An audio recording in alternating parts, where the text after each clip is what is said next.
mga kalabs, magluto day tag munggos.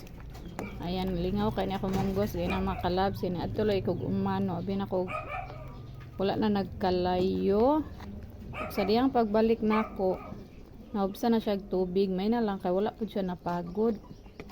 So yan, katuning munggo pa sa uma mga kalabs, nagluto ko kay dugay-dugay na may wala na kamunggo, nagibutangan ako og kalabasa.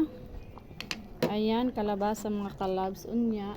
Ibutang pud nako tong hinatag ni Nanay Yana nga mga gulay. So yan, gulay overload kay ita mga kalabs, just kadyong dagana sa gulay kay gihurot nako tong yatag ni Nanay kay nga udlot sa kalabasa o bulak sa kalabasa. Kay actually ang bulak sa kalabasa unta mga kalabs, ako mo tangag itlog kaya lang kay nakaluto na magkukuganin ng buntag.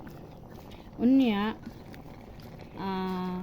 naialugbati si Nanay nga gihatag pastang lamia jud mga presko har kay mga kalabs sa ato lang ning pa kuanon pahumok-humokon gamay di na gyud makaapas para ihatod nga balo ni Ate Tami. Actually nagluto ko kay ihatod unta ako ni sa kay ate pero unya na lang magkilaban na lang siya nyang hapon kay murag alas 12 na jud di na jud makaya og apas. Sorry Ate Tami kay narto pa manggod si mama sa uma nag-vlog sabi tao ay nato umma kanang kuan mo gud mi gaina nagtanom ya namutong pod ko inamragog kuan dito sa uma makalabs atong iana para madasok-dasok siya gamay mga kalabs.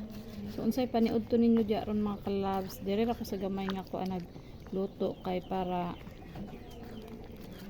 kay sarag lutuan kay og dako mo kay maka ako ra pug kaayo mao ring tama-tama ang sudlanan.